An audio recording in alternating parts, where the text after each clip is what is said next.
A great pleasure to have a chance to talk to Philippe Descola. Philippe, when and where were you born? I was born in Paris in 1949.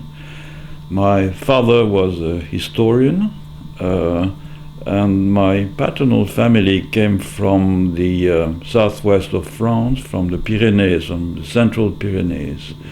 My grandfather was a medical doctor on the paternal line. His father was a journalist. So I came from, on the paternal side, from a family of doctors, publicists, writers also. My great aunt was a novelist. And from the maternal side, my mother was the daughter of an army officer who died young after the war. And there were many army officers in my mother's family. So I was brought up in a family of the classical French traditional Catholic bourgeoisie. On the whole, in very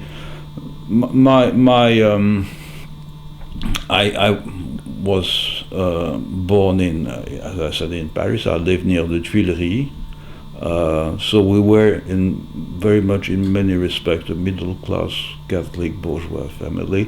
My father saw himself as Catholic, although he was not very practicing.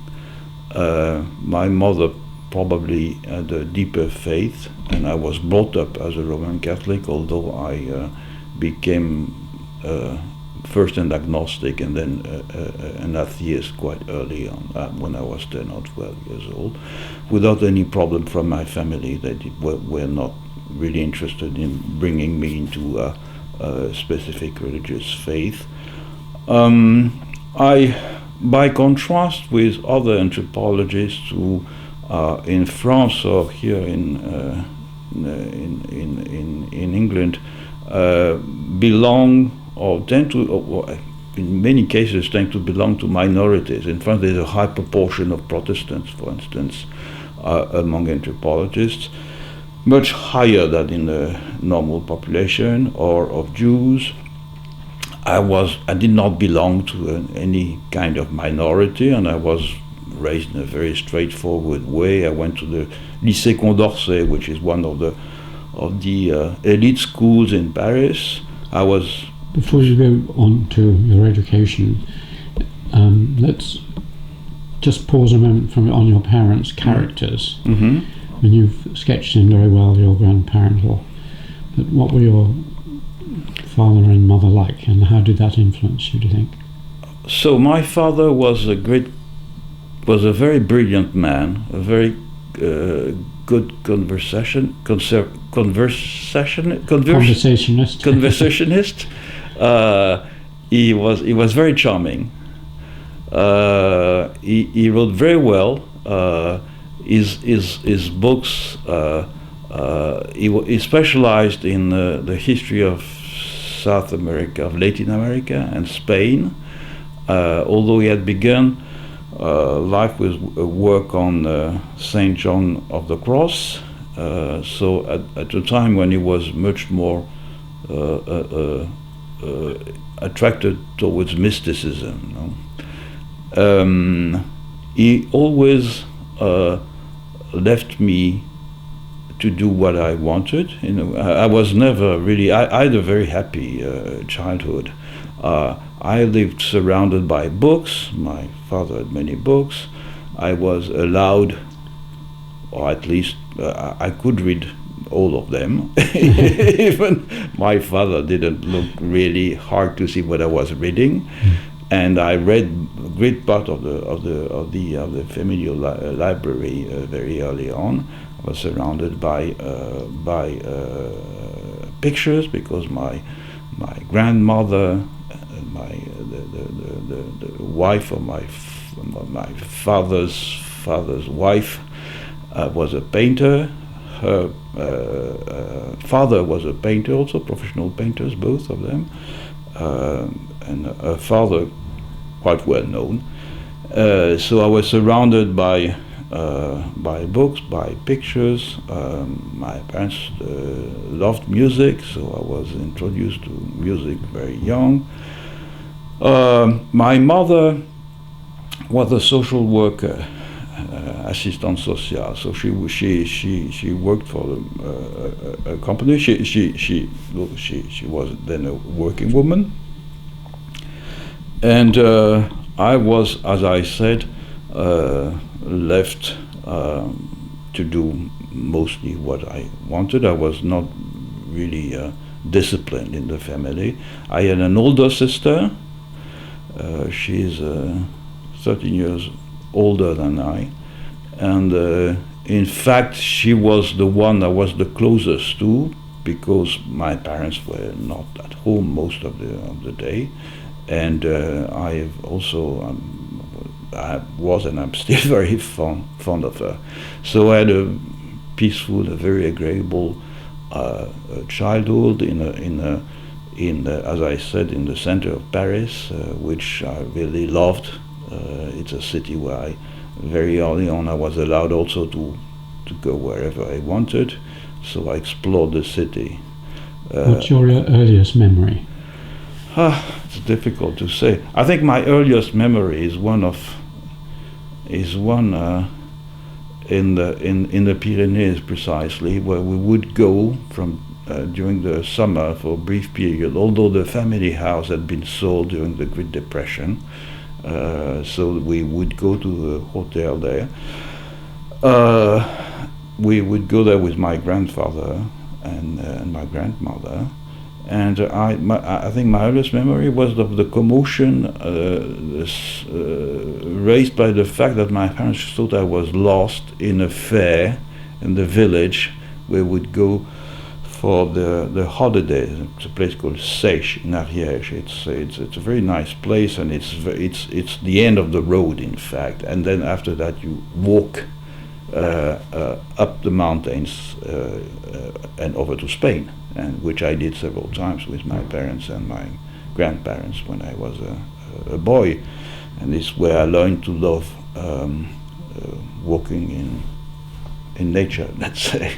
And my grandfather in particular was, as I said, a medical doctor. He was an ophthalmologist, but he was one of these medical doctors of a time when they were extremely erudite.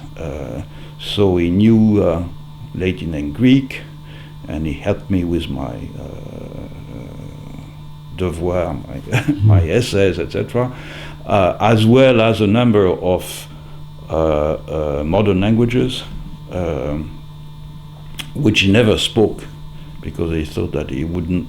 He was very proud. He said, "I don't want to speak like a hotel porter," but he read 6 or 7 languages, and so. But he was also a very good naturalist, and so when we would walk together in the mountains, and even later on in the southwest of France, where my parents bought a house.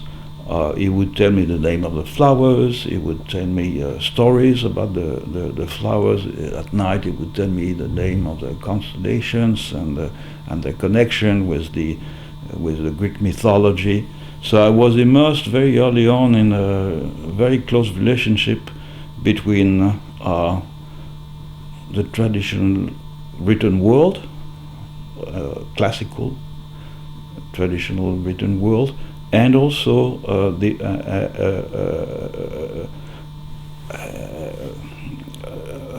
do you say, a taste for walking in nature, and so and a connection between the two.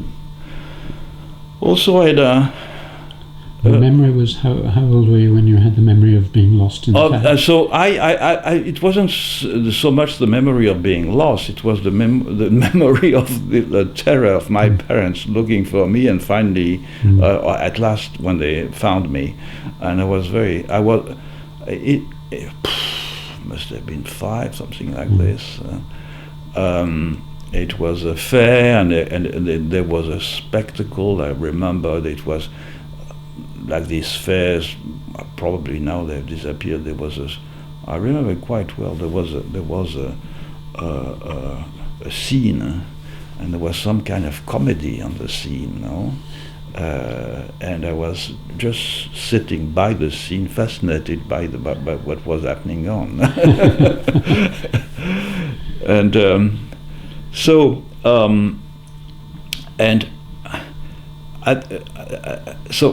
happy childhood.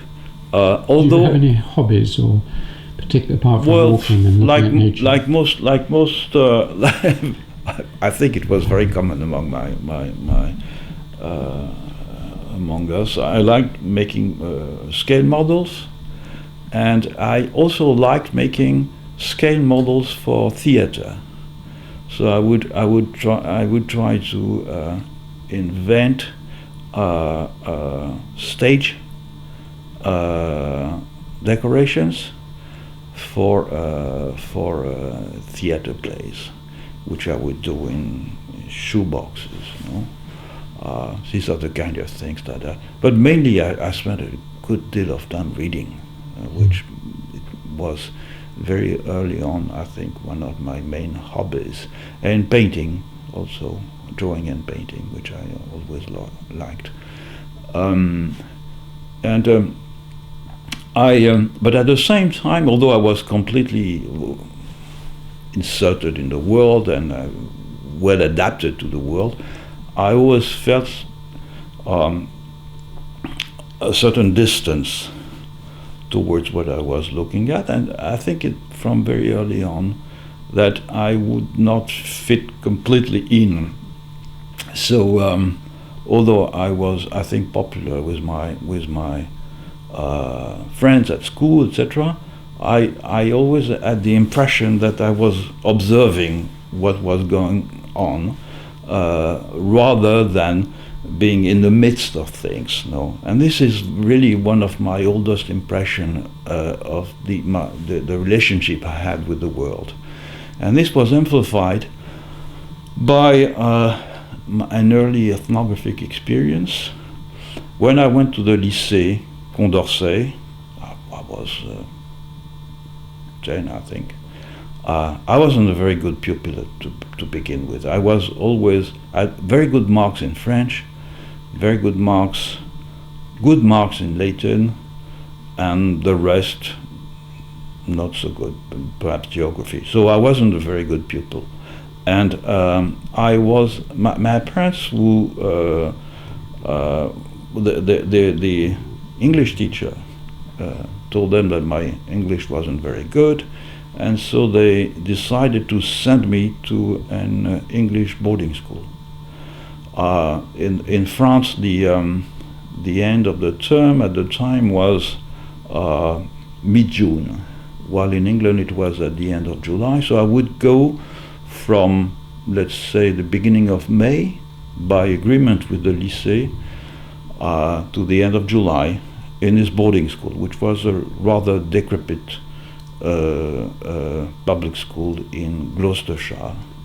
And it was a remarkable experience, very bizarre at first, as you may imagine. It was called Leckhampton Court School. It has disappeared since. It was Leckhampton Court. Leckhampton Court was a small, decrepit manor house, but very, very nice, as I remember it. And it was set up by the headmaster, and he disappeared when he retired. And I think now it's a retirement home. I went there some years ago to see whether it still existed, and I discovered the absolute opposite of the French system. The French system, the lycée, although I was not a boarder at the French at the lycée, was very military in its organization. It was devised by Napoleon as the elite system of schooling for the French nation, based, generally speaking, on the Jesuit system, and whereby we were extremely controlled. I mean, and there was no leeway for personal personal initiative, let's say. What I found quite extraordinary in the English system was that we were living in an aisle of this manor house, and all the pupils, and we never saw any adult. And the discipline was enforced by the prefects, which for you, of course, is extremely common as an experience, but for me was really quite original. And it was in the midst of the near Cheltenham, in very nice surroundings. So I enjoyed that. And was there bullying? I never was bullied. No. Because that's the danger of these prefect systems. Yes. No, I was never bullied. I think there was some. Boxing, yes. If you did not, if you made well, but I've never suffered from any. In the two systems, did you play an equal number of games, sort of team games? I've never been. Probably it's part of the same distance. I always preferred personal involvement in sport than collective involvement. So I did some fencing, sword fencing, and I, thanks to my sister in particular, was a fanatic horse rider. I began riding very early on, and these two things I enjoyed a lot: sword fencing and riding. I never really enjoyed. I played football for a while because it was to be done, but I really wasn't. Did the French lycée have football and hockey and rugby and things like that? But it was more. It was a bit complicated because, by contrast with the British system, especially in small towns, etc., you had to go quite far to go to play collective games. So there were some of my friends would play football, or some of them rugby, but I never really enjoyed doing it. So I wasn't a sport person in that respect. I'm a collective sport person. And for this first experience of of exotism, of alterity, I think perhaps was formative in my desire to be not yet, of course, to be an anthropologist, but to enjoy the diversity of the world and of its ways of doing things. No? And I started, in fact, traveling because my parents also were very comprehensive in the sense that they accepted that I would go away. So I think my first large travel was when I was. So in terms of school, I as I said, I was not a very good pupil, and I began to be a better pupil later on, when more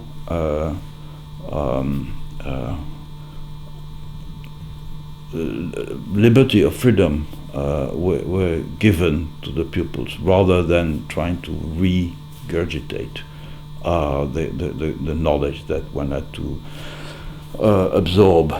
And so that was in the three last years of the lycée. And the time also, so as I said, I was allowed to travel. So my first large travel was to Canada, where my father had a friend who had a mink farm in the north of Quebec. And I spent several weeks there working in the mink farm. I found this. I must have been 17, I think, perhaps not quite. And then I found a room on a small freighter boat going from northern Quebec to Chicago by the Great Lakes. So I went to the United States for the first time, of course. and I landed in the United States, Chicago. At the time of the great first great riots in the north of the country. There were in Newark and in Chicago, and was struck by the violence of this society. By the National Guard patrolling with guns and dogs and things like that, which is something I'd never seen in France. Although obviously France had done that in Algeria, but it was I was too young to become aware of that. In fact, I became aware of what was going on in Algeria when I was at school in England, because there was a television set. There was a television room for the pupils, and we were watching the news there. And this is where I became aware of because I was too young to read the paper, and these were not things that were discussed at home. So would it have been shown on French television? That sort of program? Probably, but we had no television, so I did not. I didn't know what a television was until I became. It wasn't a question of ideology. So my parents were completely indifferent to television, so I had no idea what it was. And my friends would discuss at school the television programs that they had seen. This is in the sort of mid 60s, is it? It is in the mid 60s, yes, yes. And so. And then I started the year after. I went to Turkey, and then to Iran, northern Syria. On your own? On my own, yes. At the time, when looking backward, it's quite incredible. All our generation did these things. It's retrospectively, it seems so easy. We could travel very far with very little money, and we thought the world was open to us. And there probably was some kind of neo-colonial covert ideology in that, in the sense that nothing could happen to us. And it's true. It's although of course you have to be prudent, but still cautious, but still. And so this is progressively this taste for discovering new places. I must add something else too. In my family, we had, among the many books I mentioned, a series of very large books that were, in fact, a magazine which was called Le Tour du Monde. And Le Tour du Monde was the equivalent at the end of the 19th century of National Geographic, the National Geographic. So it was a magazine by subscription, and where there were stories by sometimes geographers or great proto-ethnographers of travels in different parts of the world. And they were illustrated in black and white with wonderful, what do you say, etchings. And these the same etchings. I was fortunate enough to have all the novels of Jules Verne, and these great editions also with the same. In most cases, the people who illustrated them were the same. The one that so there was a porosity between novels and these tales of discoveries and travel in faraway places, and it for me it was more or less on the same level, no? And when I started traveling quite far away in the Near East, must have been 17 or something like this. In fact, I had the impression to see, because at the time it was still the case, some of these illustrations gone alive. I remember waking up in a bus in central Anatolia and seeing in a small village the minarets and a caravan of Camels? camels, yes. And I really had the impression that I had entered into one of these etchings and so this really was. I very early on enjoyed the spectacle of the world, in fact, and its diversity. So intellectually, at the time, I was still. I loved the language. As I said, I was very good in French in the sense that my dissertations and things were. I got good marks, and I loved writing. Since I was very young, and this is also so we are talking about 1967, 1968 when I became politically conscious with many of my friends in our generation. We were curious of everything. We were curious of counterculture in the United States, of new ideas. We would read anything also. And at the time, the main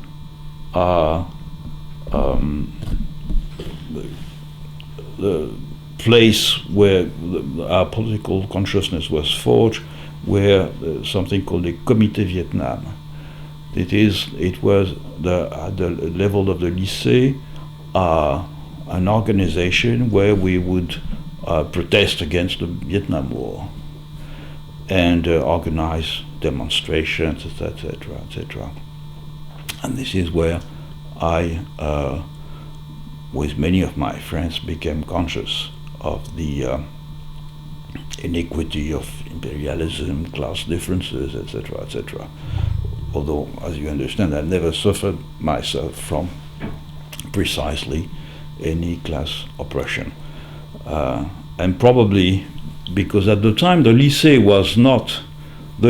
was reserved until the mid-70s to the middle class. So it was only a minority of people who would study at the lycée and pass the baccalaureate and then go to university.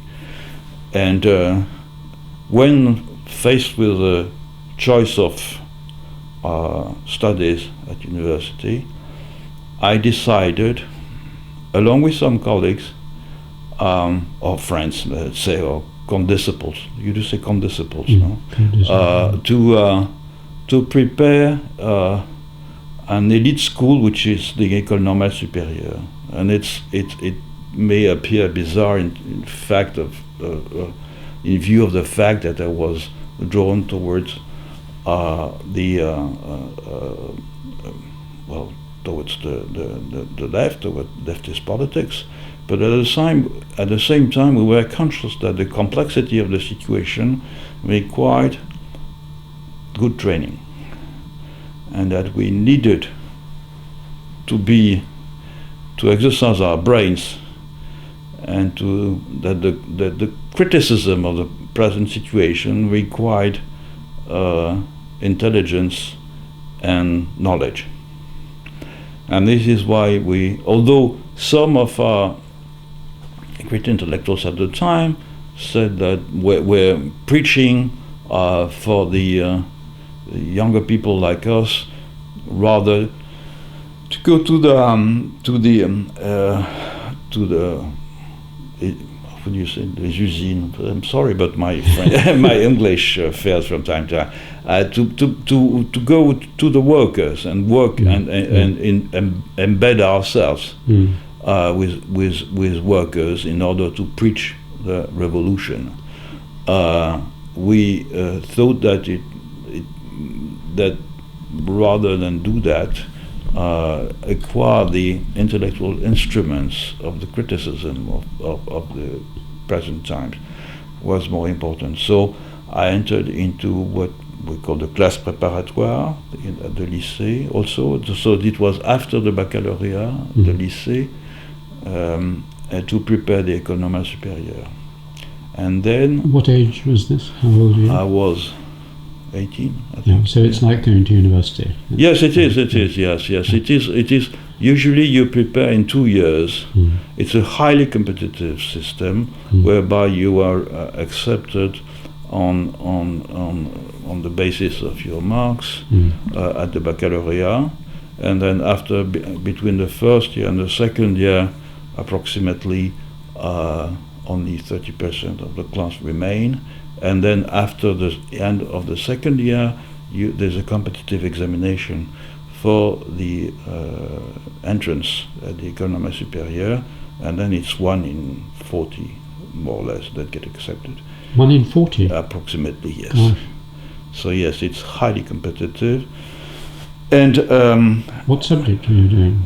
Well, I specialized in the second year in philosophy because I was attracted by, let's say, complex thinking. I'd read Lévi-Strauss very early on. I'd read Les Tristes Tropiques when I was 16 or 17, and I'd been attracted not so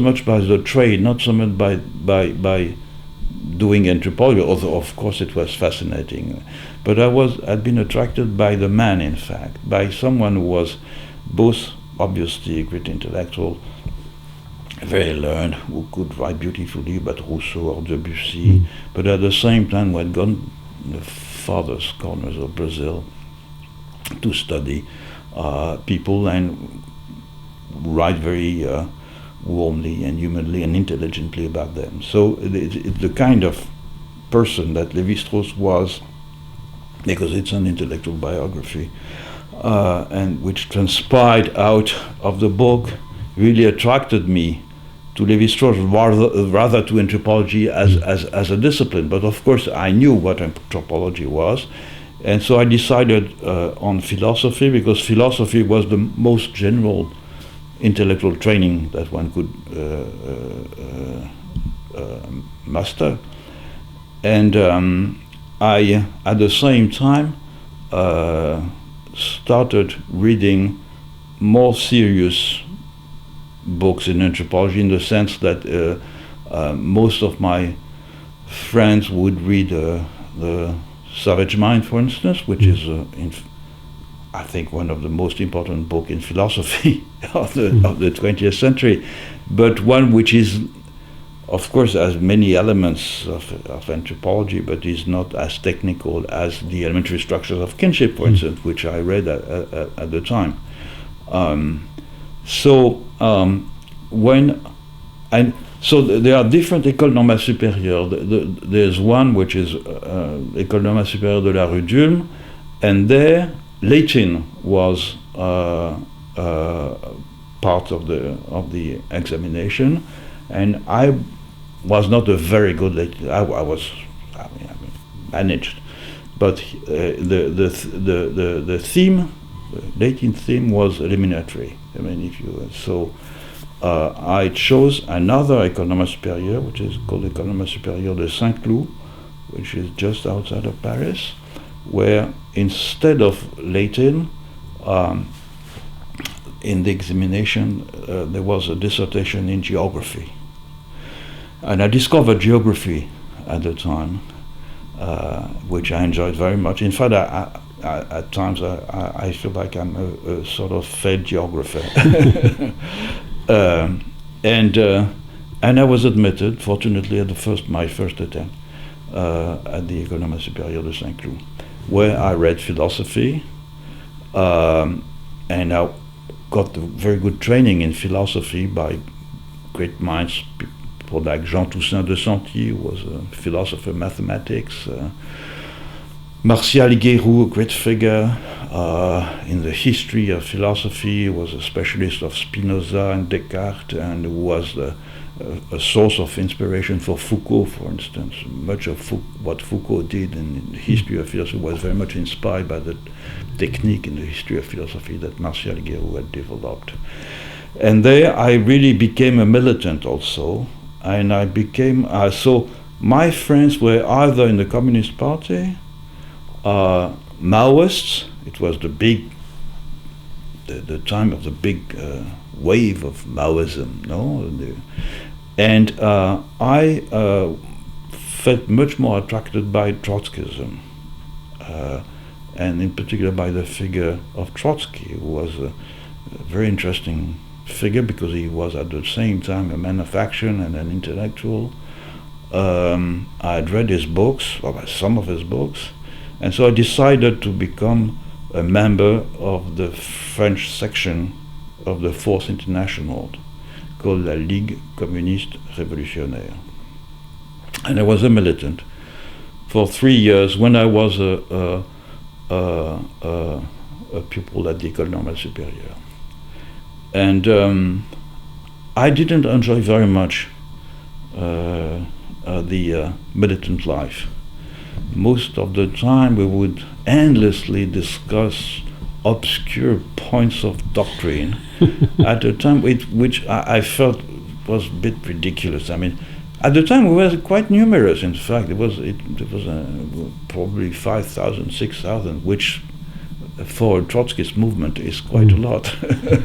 But so we were discussing how to best organize us for the revolution, and even with all the enthusiasm of the time, it was obvious that the situation was not pre-revolutionary. So these discussions were, in many respects, pointless. And of course there was the politics of entrism also, which was classical among Trotskyists, who were asked to be a militant in unions, because when you enter the École Normale Supérieure, when you pass the examination, you become a civil servant. You are paid as a trainee, a teacher in training, and I became a member of the teachers' trade union, and in many different things of this kind. So it took a lot of time, and after 3 years, I thought that no, really, that wasn't my way of dealing with the transformation of society. And also, there were two dimensions which I thought important at the time, which were considered as very secondary. One was, I was very much interested in nature in general, for personal reasons, for reasons of dilection, enjoyment of being, but it was the beginning of the dawn of an idea that there were grave ecological problems, and that these were part of the way we that politics had to take this into account, and was not at all the case among the extreme left at the time. The other was gender politics. I mean, it was also considered a secondary contradiction, as the formula of the time. And so I left after 3 years, discreetly, but I never regretted this period. It's about 1971 too. So I left. I think in '73, if I remember correctly, and this is when I took the decision of becoming really an anthropologist. And this was out of the fact that, in fact, what made me decide really to do the thing was that Maurice Godelier, who was a former pupil at the École Normale Supérieure de Saint-Cloud, he was there about 14 years before, had just published a book called Rationalité, Irrationalité en économie, Rationality and Irrationality in Economy, which was an analytical criticism of neoclassical economics, and a reading of the Capital, which was quite common at the time, of Marx's Capital. But at the end, there was very interesting developments of this book on pre-capitalist economies. And he came back to the École Supérieure to give a seminar on this book. And the end of this seminar, precisely, during several weeks, several months, he dealt with these questions of pre-capitalist economies. And so I became quite interested in this, and I asked him whether it would be feasible to become an anthropologist. He said yes. It's because I was interested intellectually in anthropology, but I had no idea how to do it. And he said yes, but you have to do field work. And this is when I passed the competitive examination to become a professor of philosophy, because it was expected of us. I spent a year teaching philosophy, and then not before that, just after that, I decided to go to Mexico. During the summer, we had extended holidays, in fact, and to start to see whether a fieldwork was possible. And I'd met my wife at the time in Anne Christine Taylor, and we were. Although I had good training in philosophy, I had no training in anthropology. So I had, at the same time, as I was studying in philosophy, I went to Nanterre and passed a BA in ethnology to get the basic knowledge, no? And the year after that, I went to the École pratique des hautes études, where Lévi-Strauss was teaching, and a few others, and Godelier also. The sixth section of the École pratique des hautes études, which became afterwards the École des hautes études en sciences sociales, for a special year, a training program in anthropology. So this had been created precisely by Lévi-Strauss, and we were very fortunate because our teachers were Godelier, precisely. Dumont was doing kinship. Class was doing political anthropology. So we had very, very good and dynamic teachers. And this is where I met Anne Christine Taylor. You said you met her in Mexico. No. We went together to Mexico. Oh, I see. No. But I met her. This is why I came back a little bit before this going to Mexico. I met her during this training program, and she was interested. She had been in Oxford for a while, and she was interested in doing anthropology in Central Asia. But at the time, Central Asia was not a place where you could really do anthropology freely. And so I tried to convince her, we fell in love, and I tried to convince her to go with me to Latin America. Why did I choose Latin America? Well, for a variety of reasons. I spoke good Spanish because in my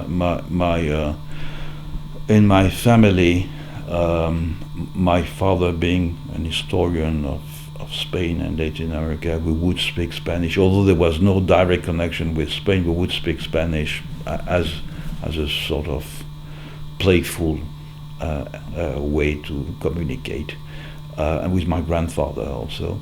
So my Spanish was good.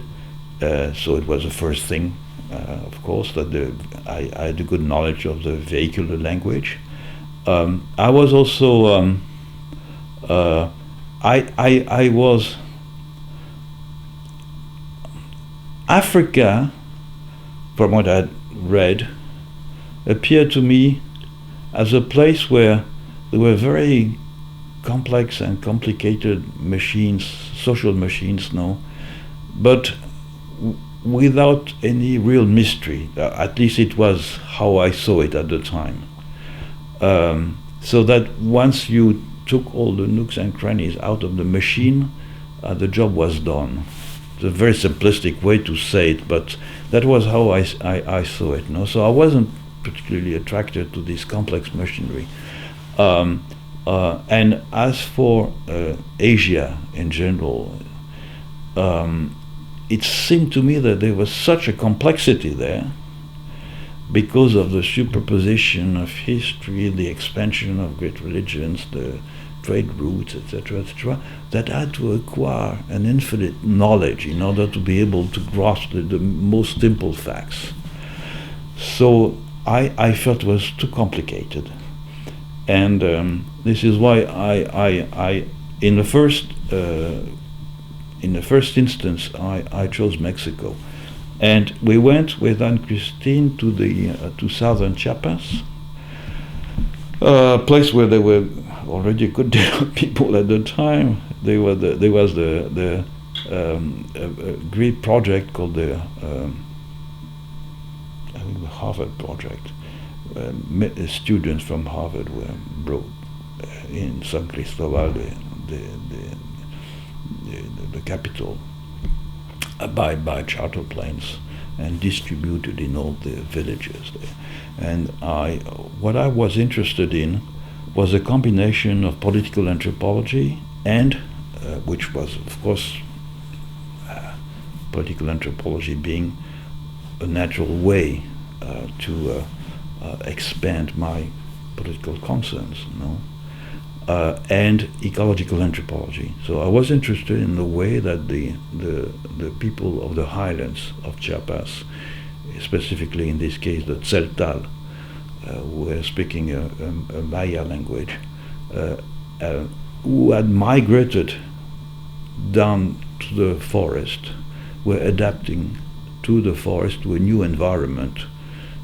This is a tropical forest, and the only Maya-speaking people living in this tropical forest were Lacandones, were quite different from the Highland Maya, and who had complex relationships with the Tzeltal. I was interested then to see how these people adapted to a new environment, both technically and ideologically. So we spent a few months in the village, in the midst of the forest, of the Lacandon forest, called Tani Perla, and that's where I discovered the basic trade of being an ethnographer. And it wasn't very satisfying. It wasn't very satisfying because the people, the Tzeltal, had moved there, pushed by the big landowners in the highlands, so there were less and less land for them, and they were forced to migrate to the lowlands to be settlers, in fact. And they settled there, but they were not really happy in this environment, which was so different from the highlands. And they were trying to adapt precisely their institutions, the way they saw and organize space, which is very specific. It's not so much a moiety system, but it's a system of kalpool. There are segments, social segments that correspond to segment in space, also, and to deities, to sites, etc. In the midst of this jungle chaos, they couldn't transpose this system, and they were very unhappy, and and this unhappiness, in a way, propagated to ourselves, at least to myself, and I, after a few months, I said, no, that's not really what I want. And in fact, I'd always been tempted by Amazonia, but I thought it was too petit bourgeois to go to Amazonia because of the romantic idea of Amazonia, naked Indians in hammocks with feathers, etc., etc. And I'd always been fascinated, to the point that one of my nickname at the École Normale Supérieure, my condisciples, was les plumes, feathers. And I said, well, to hell with it. To hell with these scruples, with these idiotic scruples. And I discovered the forest, the tropical forest in the Lacandonia. I found it was a wonderful place. I mean, remarkable. I was struck by the diversity of And I said, well, let's go to Amazonia. This is when we came back. I started the year of teaching as a professor of philosophy, and I went to see Lévi-Strauss, who was the maximum authority on Amazonian Indians, and asked him whether he would agree to supervise my doctoral thesis on Amazonia. You describe how he was sitting yes. and you were sitting when you met. Yes, Can you yes, tell yes. that story? In fact, I was I thought, well,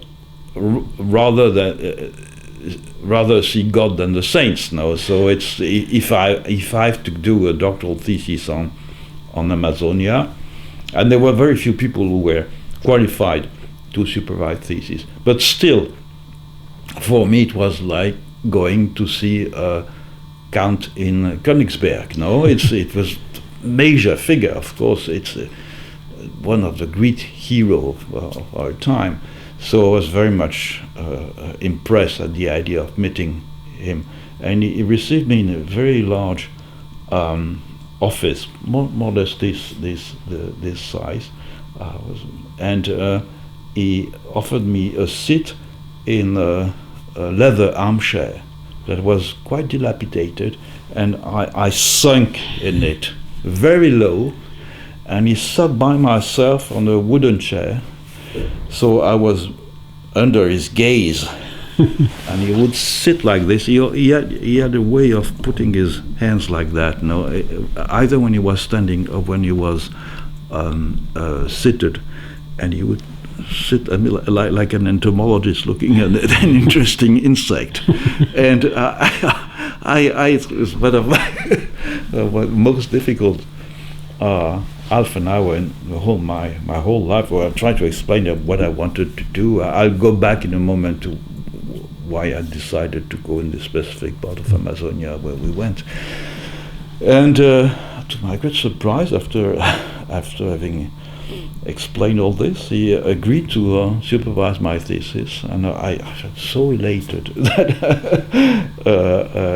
by his response. And so we decided to go to in fact, well, before talking about the specific place where we went, the interest for Amazonia also, which I'd suppressed, as I said, because I thought it was too romantic, etc., etc. One of the things that was fascinating for me in Amazonia is the fact I'd read a lot, but not so much because there was not so much published at the time of good quality. There were two great books which I discovered that your colleagues, Stephen Hugh Jones and Christine Hugh Jones, who had gone to Colombia, had done a wonderful fieldwork, and their monographs, the Palm and the Pleiades and the Milk River, from the Milk River, were really things that were very new in the panorama of the anthropology of the Amazon. But books like that were, they were almost the only one. The only ones. All the other were more matter of fact. But we may return to that afterwards. What fascinated me in Amazonia was the fact that from the beginning, from the first narratives, especially by the French like Tevet or Jean Léry, of the lowlands, of people of the lowlands on the littoral of Brazil, people would insist on two things. One, that these people had no institution to speak of. They were not social in a way, and that they were very close to nature, in a sense, either in a positive or in a negative sense. In a positive sense, in the sense that they were expansions of nature in a way. They were the children of nature. They were like Montaigne, the naked philosophers who lived freely in the Garden of Eden, or in the negative side. But this, from the very beginning, you had these two versions, or in the negative side, because these people were so much the prey of their instincts. They were brutes, they were cannibals, etc. So that were not properly humans. So in these two senses, they were very close to nature.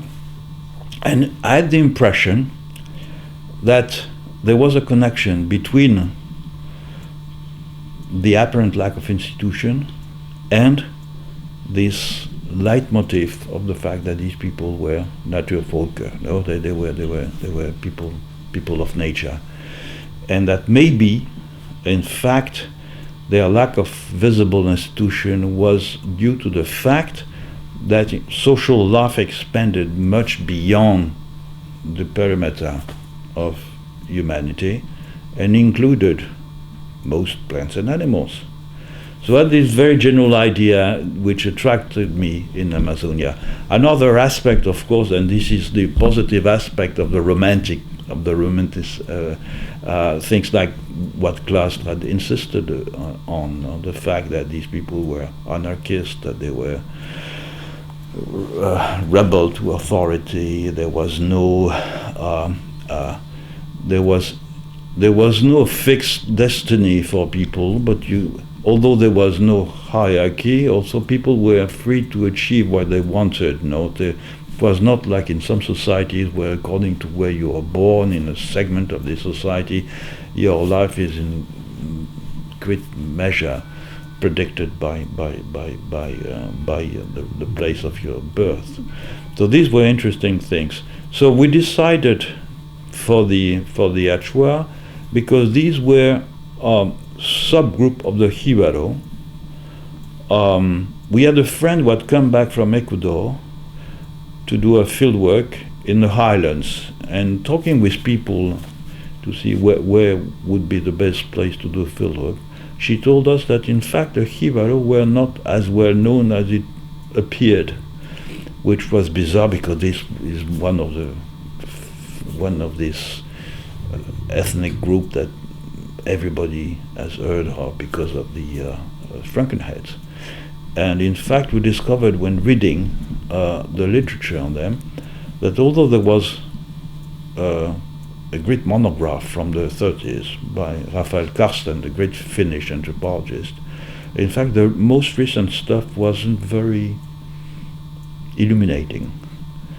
And there was still a subgroup, a tribe, who spoke a dialect of the Jibaro that hadn't been studied, which were the Achua. So that's when we decided to go there and to see what could be done. And so we went for an exploratory fieldwork, and we made sure that they existed because there were only scarce mentions of them in the literature, but no one had studied them. And that's when we decided to go and study them. And that was we got married first, because we thought that with the missionaries it might be easier if we had a normative status to bind us. And we and Christina and I went to Ecuador in 1976 as a sort of wedding. How would you say? Voyage de noces? Honeymoon, yes. honeymoon. A honeymoon which was to last 3 years.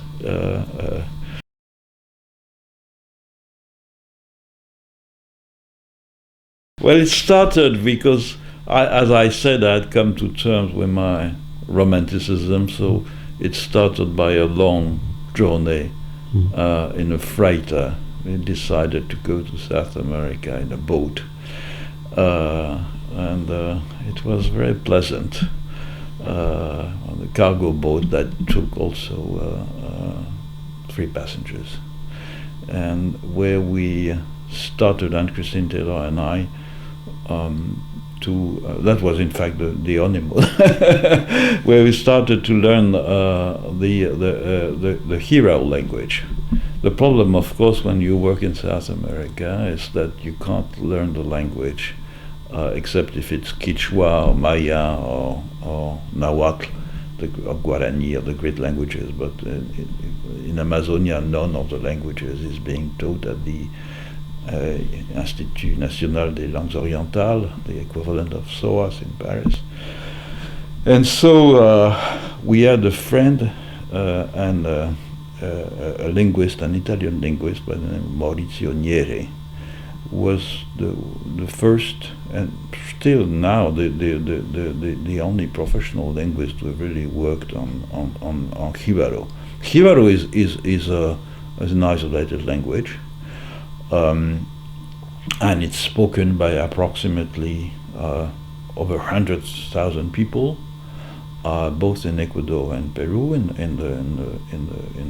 the foothill of the Andes, in the rainforest, and they occupy a territory which is approximately the size of Portugal. So it's a very large ethnic group, and Jibaro is a language that is being spoken by a number of people. I mean, it's probably the most numerous population in Amazonia speaking a single language.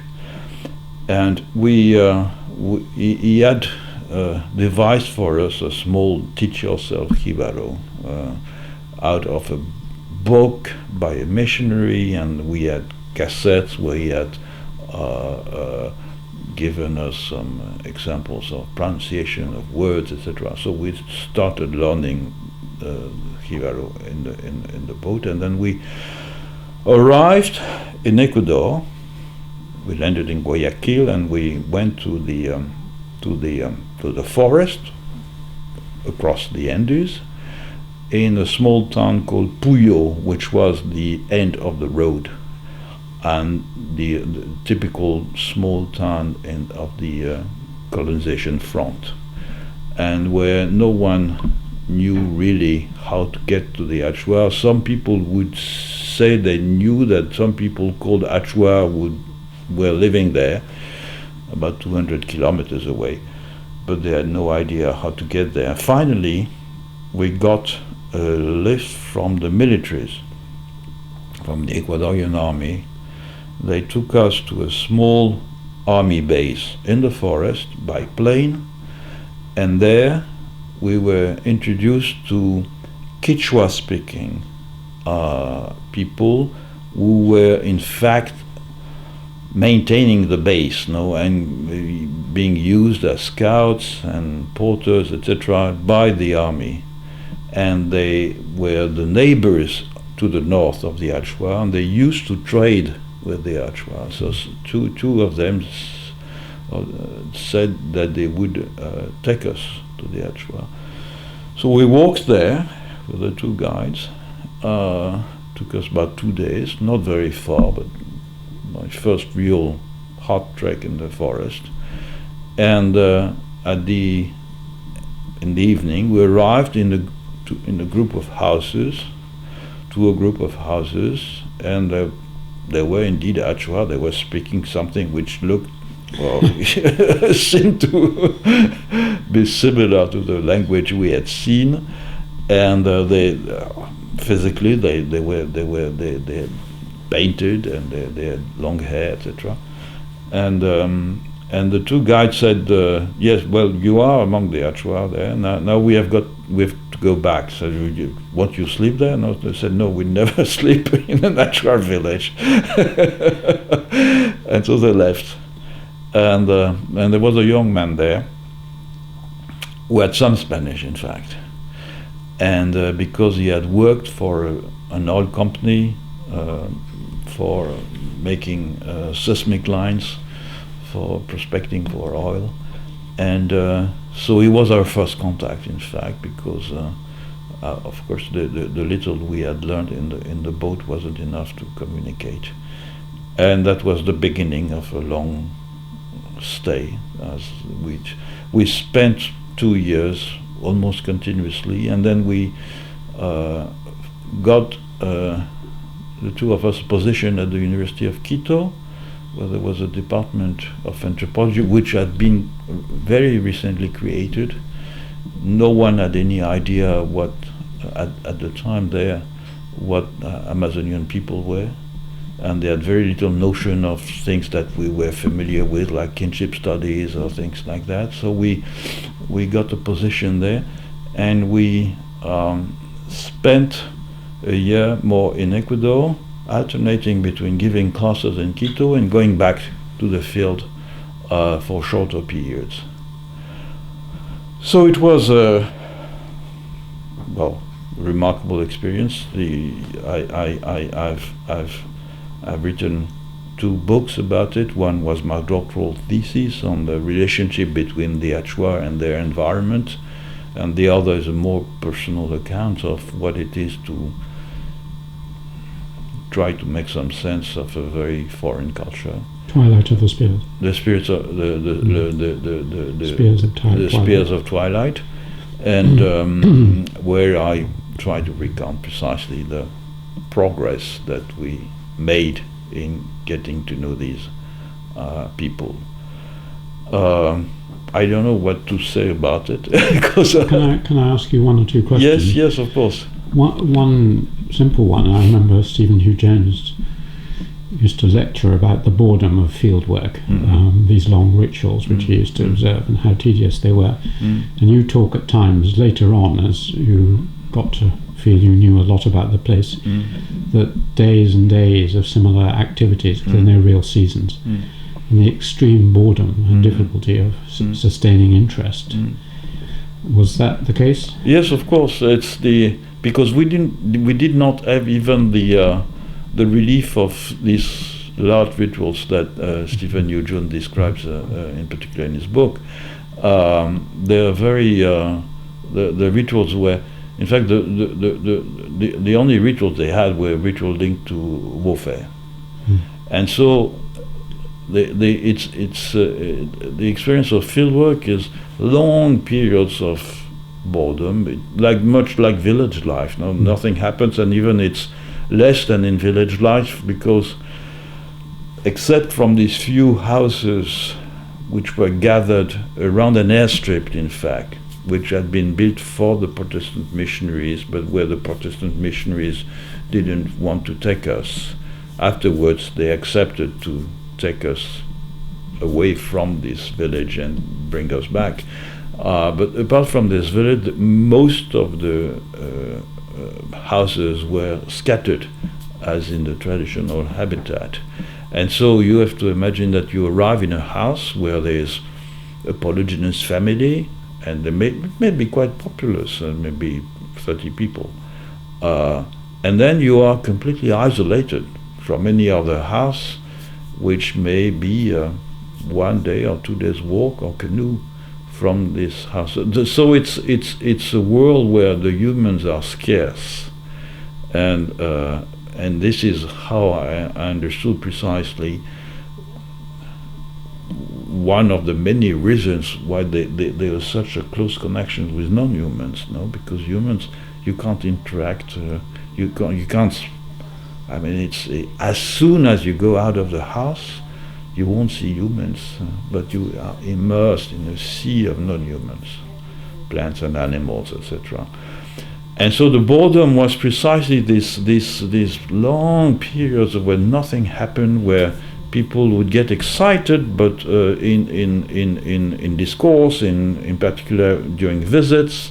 It's a society which mediates visits by ritual discourse. There would be interminable ritual discourses where the minimum information was exchanged, and so reminded me of Cambridge High Tables. It is in a way similar. The food is not as good, and the wine, not to talk about the wine, and these long periods of boredom were shattered by periods of feuding and warfare. So when these gossiping and accusation of shamanic attack, etc., were suddenly coalesced into a real small-scale war. And at times I wondered, and I still wonder, whether in fact warfare was not a way to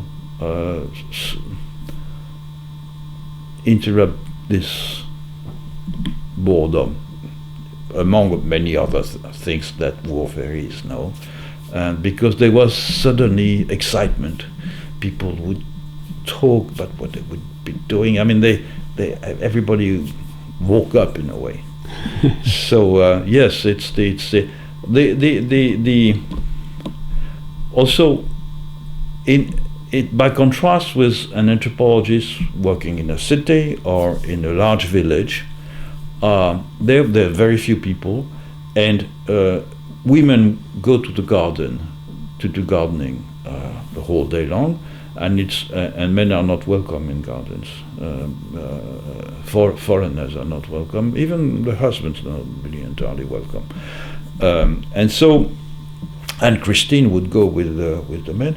I had a shotgun and I was supposed to behave like a man, but I'm a terrible hunter. So I would go out, and when they were very tolerant, they would accept, one of the men would accept that I go hunting with him, but I was of course very clumsy, and most of the time I would make the animals go away. So they would much prefer to see me hunting on my own, which was usually didn't give any results, because the whole knack of hunting is not about shooting at animals, it's about finding them.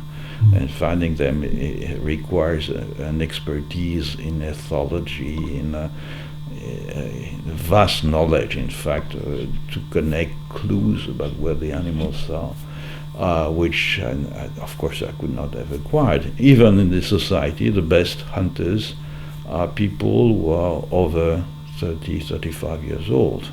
That is, a boy of 10 will be able to name about 300 birds, for instance, and recognize them and imitate their sound and say something about their behavior, what they feed on. And so this incredible for us, naturalist knowledge is not enough. And it requires 20 years more of experience of walking in the forest and being attentive to clues in order to become a good hunter. So I had no chance to become a good hunter. So that's the problem. In fact, there were no informants, because everyone went to do his. So we made the most of.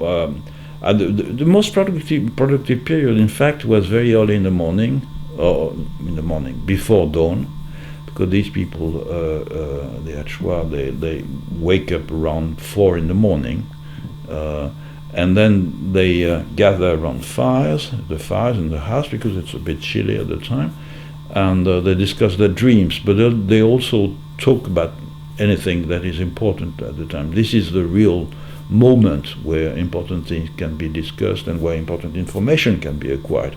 And then everybody goes at 6, when the sun is already out, everybody goes to do things, and that's when the big long day begins. The next question, how shall I put it? I know you have developed, and I'd like you to explain, a fourfold classification of different ontologies, as all the more ways of knowing or being, which stemmed out of this work. That it's taking the contrast between nature and humanity and pivoting it in 4 different ways. Could you explain how the field work led into this and what this theory is more generally? When I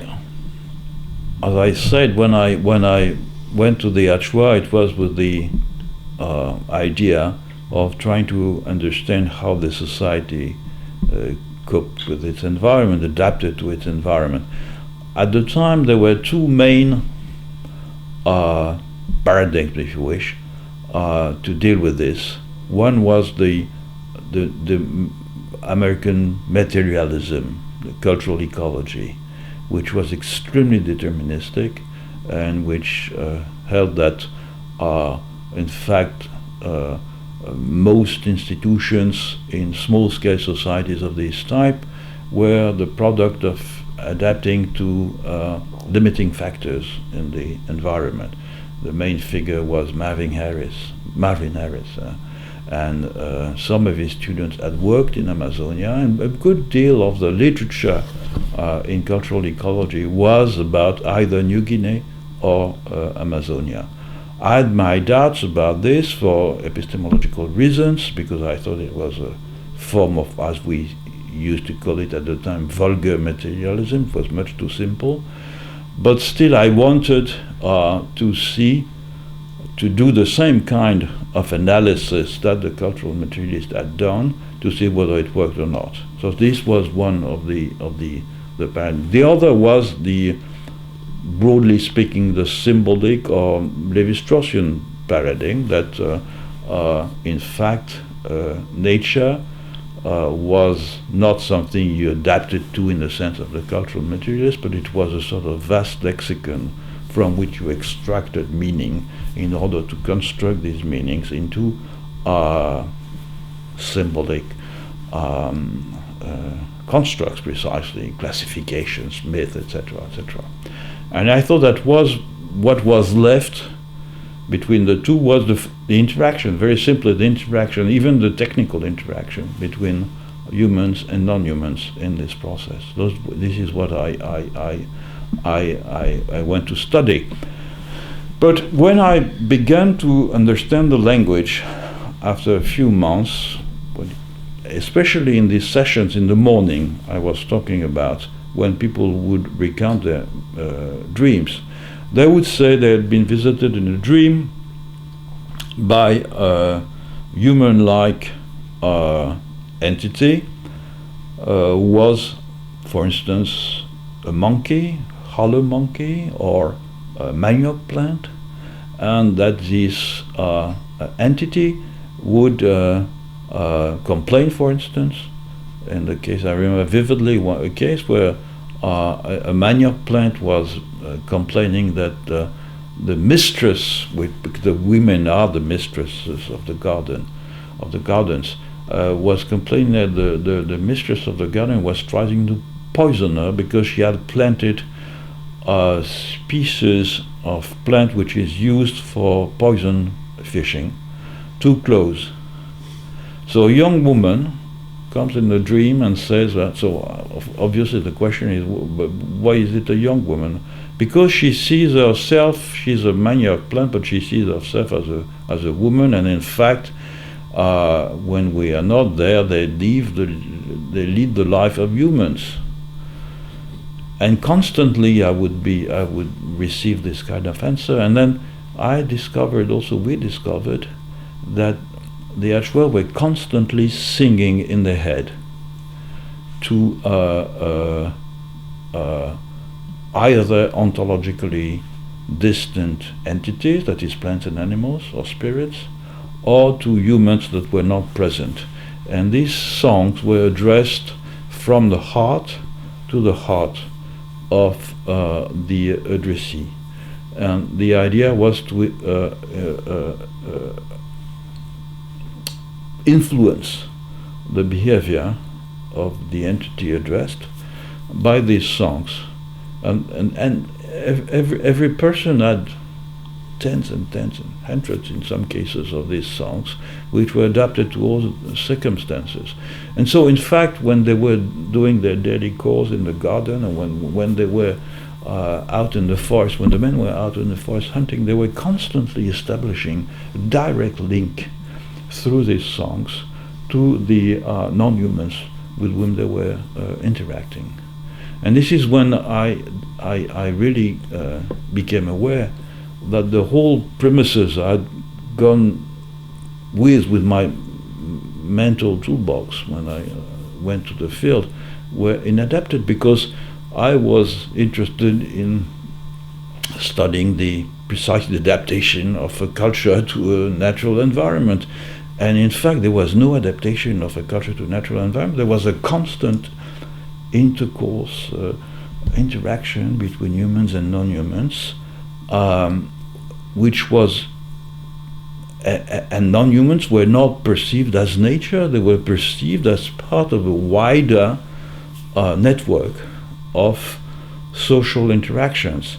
And also, as I did the kind of very fastidious but necessary analysis of the soils, of the plants, and the density of planting and the productivity of the soils, and an analysis of the plants in the forest, in the gardens, etc., in the transects, which is the basis of my dissertation in the Society of Nature, which was translated under that title in English. I became aware also of the fact that the degree of manipulation of the plants out of the garden was enormous, in the sense that each garden not only had a number of cultivated plants, but also of plants that were transplanted from the forest.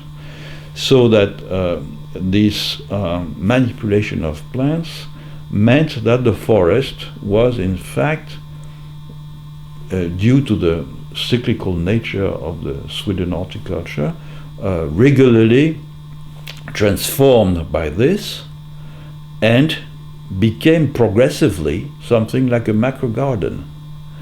So there was not a raw nature to which a raw society, I should say, would adapt. There was a very complex process of co-evolution between humans and non-humans in the very long term. And when I came back to France and I started writing my dissertation, it became obvious that I could not frame that in the language either of materialism or of symbolism or Lévi-Straussian analysis. It was not the relationship of a culture to a specific nature. And this is when I try to figure out how best to rework the concepts I was using to describe this situation. And to cut a long story short, when I got back and after I spent some time here in King's College, which was my first experience. Perhaps I could a small parenthesis now. When I got back from the field, I embarked on a monstrous project for my dissertation, which I never, of course, completed as such, because it would have taken me 20 years. And I finally restricted it to what it is now. And I decided not to teach, because I was a teacher by trade. I was a teacher in philosophy. I decided not to teach because I knew it would take too much of my time and to be able to write my dissertation. So I would live very meagerly, we would live very meagerly out of teaching that we would do at the École des Hautes Études en Sciences Sociales, etc. And one day I went to the Maison des Sciences de l'Homme in Paris. And this institution was been created by Fernand Braudel. And at the time it was, the head of this institution was a remarkable man called Clément Seller. He was an Austrian historian, and he knew everyone in the world. And I would go and see him regularly to see if he had something for me. And so he would give me 3 months of subsidies, I think. And one of these days I arrived in his office and said, well, he told me, Bernard Williams is here, and you speak good English, I understand. So go and have lunch with him at the Lutetia at the expense of the Maison des Sciences de l'Homme. So I went with Bernard Williams, had lunch with him. We had an interesting discussion. I was myself, as I said, a philosopher by training. So, and at the end he said, well, why don't you come to King's College for a few months? And Clément Seller gave me the money for that, so that in 1981 I finished writing my doctoral dissertation here, King's Parade, in a small flat over there, and that's when I discovered Cambridge and King's College. And so after that, I was fortunate enough to get a teaching position at the École des Hautes Études en Sciences Sociales. I was elected maître de conférence, and I started a research seminar. And this is where I really entered into a comparative framework, trying to make sense of what I'd observed in Amazonia and see how I could account for that with concepts that were not available on the intellectual market, I should say. And so I, again, to cut a long story short, after a lot, but research seminars are fabulous because when you finish your dissertation, you are maybe knowledgeable about what you did, or the kind of the people with whom you've stayed and about whom you've written a dissertation, but you know nothing in anthropology. I really started learning my trade by teaching things I didn't know to people who knew less. And this is when I really embarked on reading systematically on the ethnography of Amazonia, which was becoming more systematic and at the time, but also on the ethnography of going up northern North America, the circumpolar area, Siberia, etc. And this because I saw that some of the features that I observed among the Ashwa were present also elsewhere in Amazonia and also in other parts of the world. So I came to call animism this thing which I had observed among the Ashwa and which I saw elsewhere in Amazonia and in some other parts of the world, which is the idea that all entities or most entities in the world have what I call an interiority, that is a subjectivity, a disposition to communicate, to lead internally the life of a human, if you wish, but they were differentiated by their body in the sense that their bodies gave them access to specific parts of the world, but disconnected parts of the world, because the world of a fish is not the world of a bird, which is not the world of an insect, which is not the world of a human, because each of these classes of beings have special bodily dispositions that open up for them something which is as an expansion of this bodily disposition, but which is restricted. And this was the reverse of the way we see things usually. And this is why initially it was so difficult to grasp it, no? Because we see it, when I say we in the West, in Europe, for the past centuries, have seen humans as having a distinctive interiority by contrast with any other beings in the world, because we have the symbolic capacity, we have the language that expresses it, we have the cogito, etc., etc. But on the other hand, we are a substance like any other substance, which is submitted to the same laws of chemistry, biology, physics, etc., as the rest of the organic and non-organic beings in the world. So that was the reverse, no? And I started toying with this idea that in fact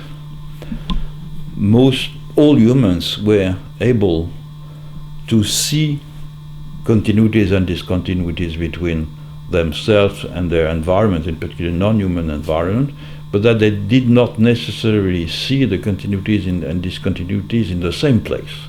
We in the West would see them in the difference that we have ended by calling nature and society, or nature and culture, which is mainly predicated on this idea of the distinctivity of the interiority of humans, while among animist people, the discontinuity was rather between physical worlds and the kind of perspective you could have on these physical worlds. But since, and I'm pursuing here this idea of the research seminar, which means that you have to read lots and discuss with people, since it was obviously not the case everywhere, and that I could not restrict myself with the idea of us and the rest, there were other formulas that were obviously very different from the animists, and especially Australia. When I began reading systematically on Australia, I was struck by the fact that these people were also hunters, close relationship with their environment, etc., were completely different from the animist hunters and horticulturists I'd studied first and then I'd read about elsewhere, in the sense that there was no real sense of interaction as from person to person or between Australian Aborigines and the animals, for instance. And this is when I thought that here we have with animism. And I also, when I began, discoveries are very happen by chance. I remember reading a book by the linguist Carl Georg von Brandenstein.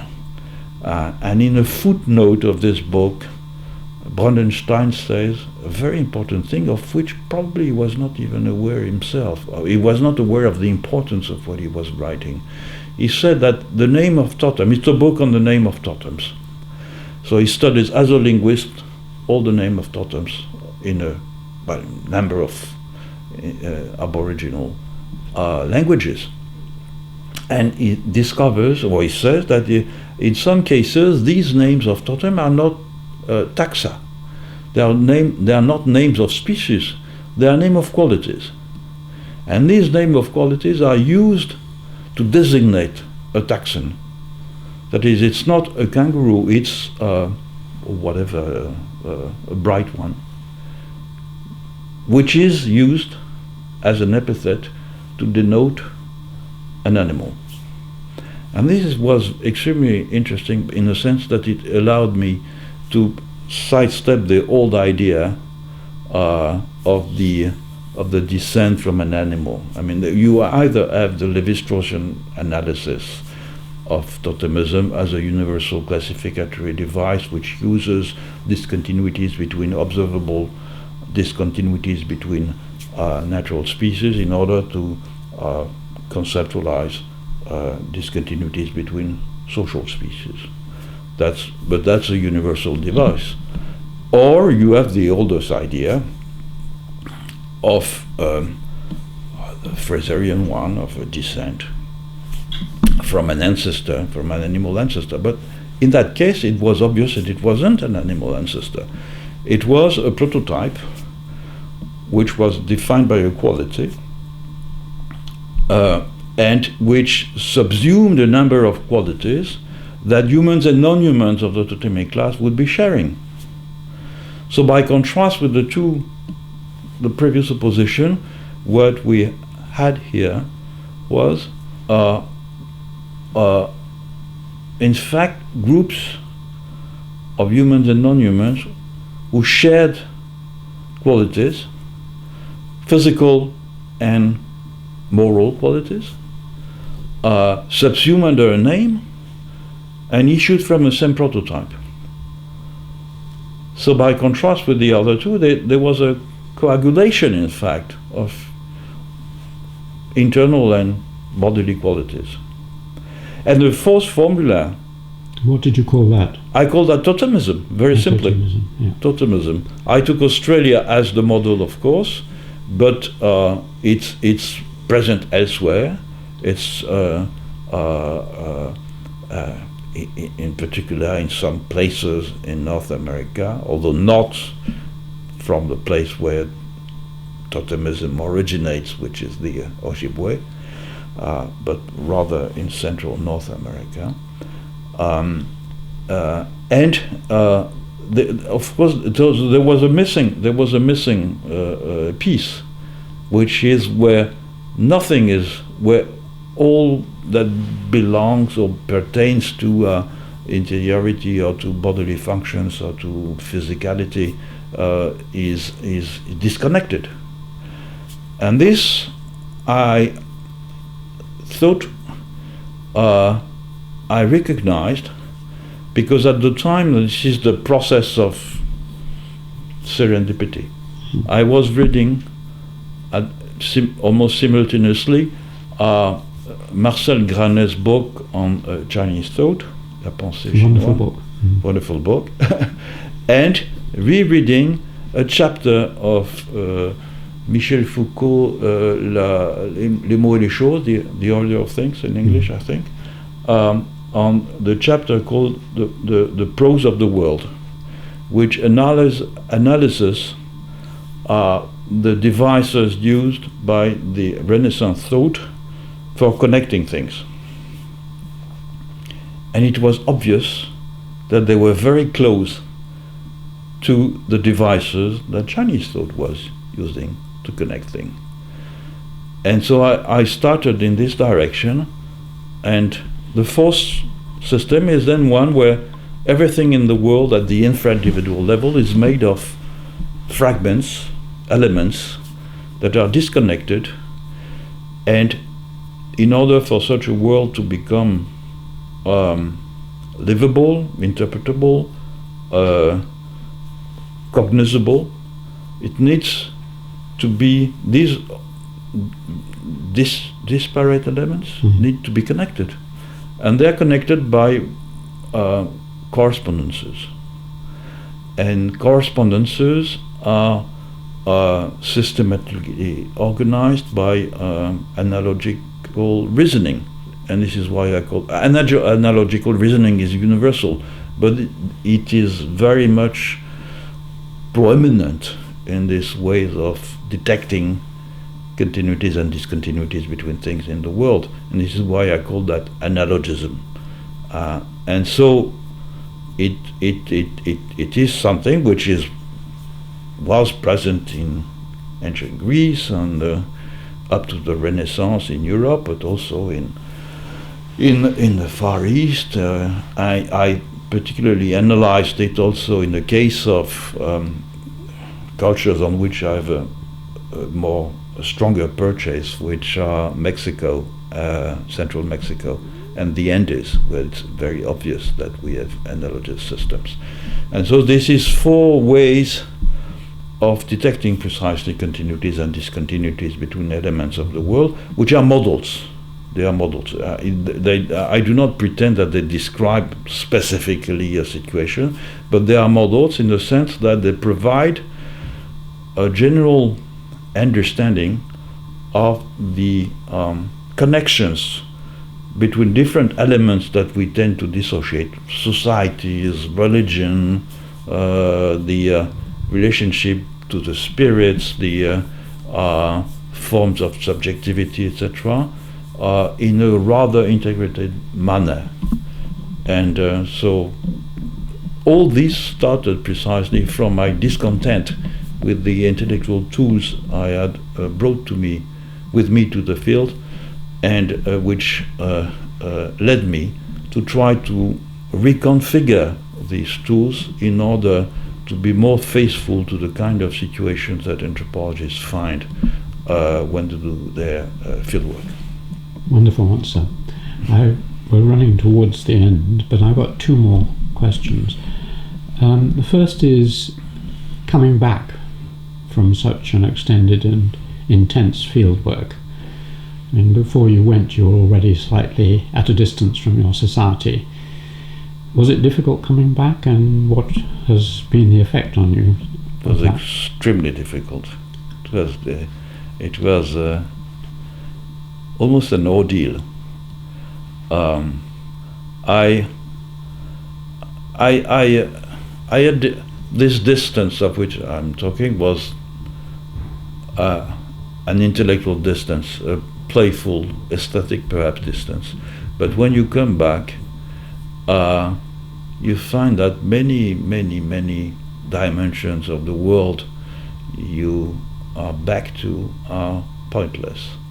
And what I found the most difficult was the part of the mediation of goods, of objects, but goods mainly. And this is when I was struck by the accuracy of Marx's analysis of the fetishism of petty commodity fetishism. The fact that social relations are mediated by objects. I became detached from objects at the time, so I I very rarely buy things when I travel now, because I feel that I'm oppressed by objects in a way, and but this became obsessive when I came back. No, I had constantly the impression that there were objects mediating between me and the other people, and this comes out of the fact that we had lived, at least when we were with the H12 for 2 years, with very few things. We had lived very happily, and it was obvious that all these things, of course, there were things that I missed, and it is when you are in the field that you really appreciate, or you really know what you look for in your own culture, what is important, what is, and some pieces of music and some landscapes also, which I was used to, that were the landscape of my youth, of the southern France, and these I missed, yes, but not the objects. So this made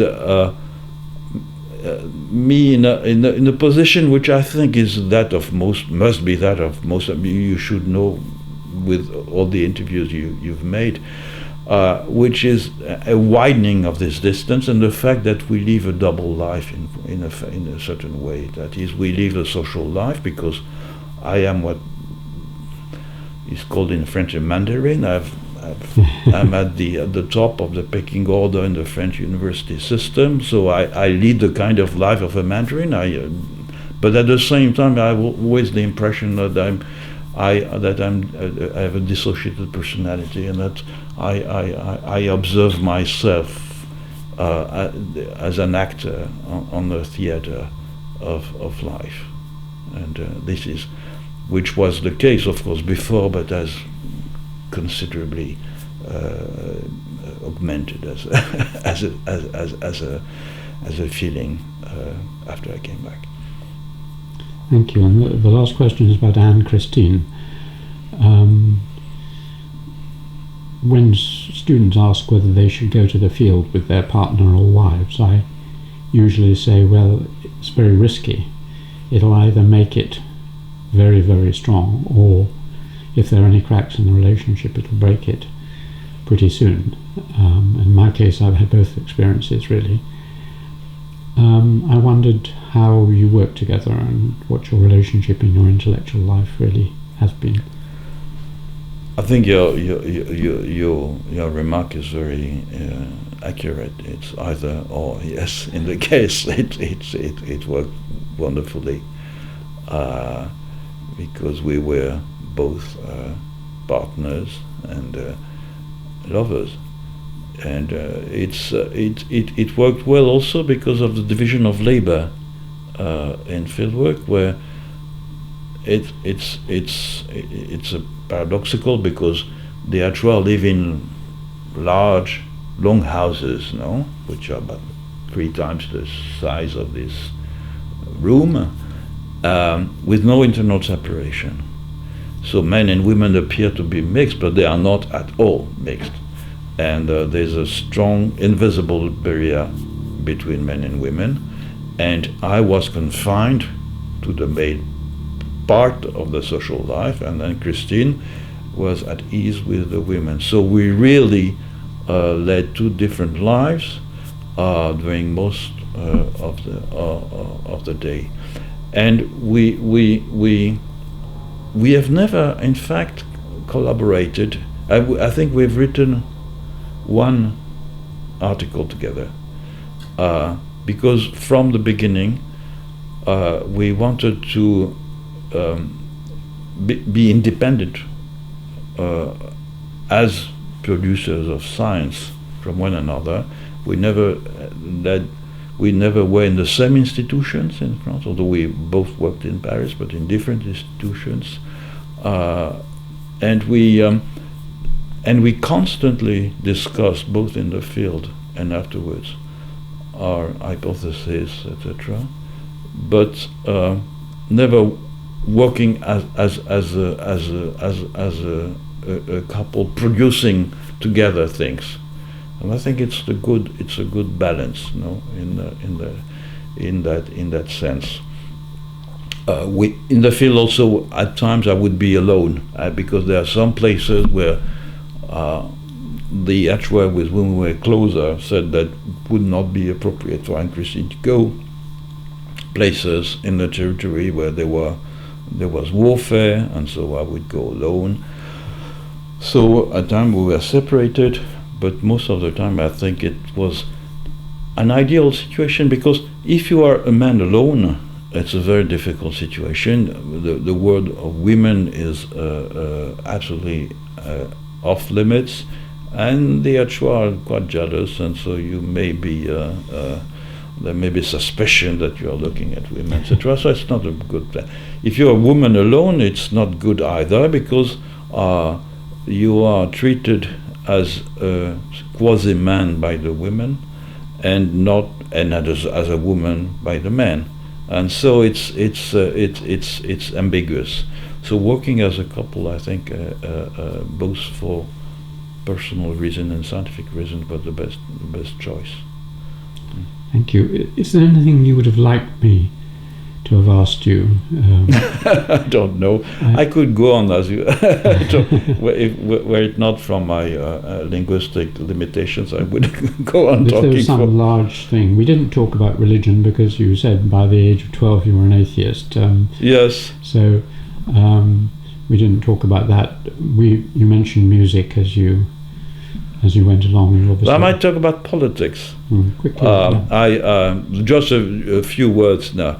I finally, after all these years, I think I can make a comeback in politics in a way, not as the kind of militant I was initially, but trying to reconcile the deep concern I have for nature, let's say, for the fate of ecology, for the problem of global warming, the disappearance of species, mass species extinction, etc., and political concerns. And I think that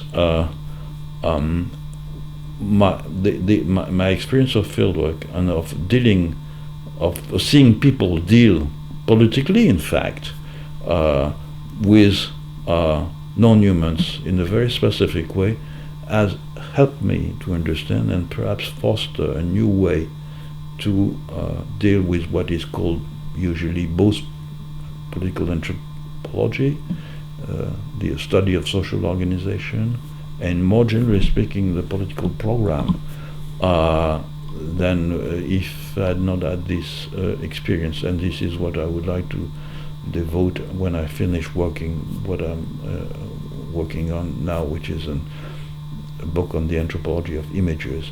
I would like to devote the rest of my thinking abilities to this kind of thing. Good luck, and thank you very much indeed, Philippe. Thank you.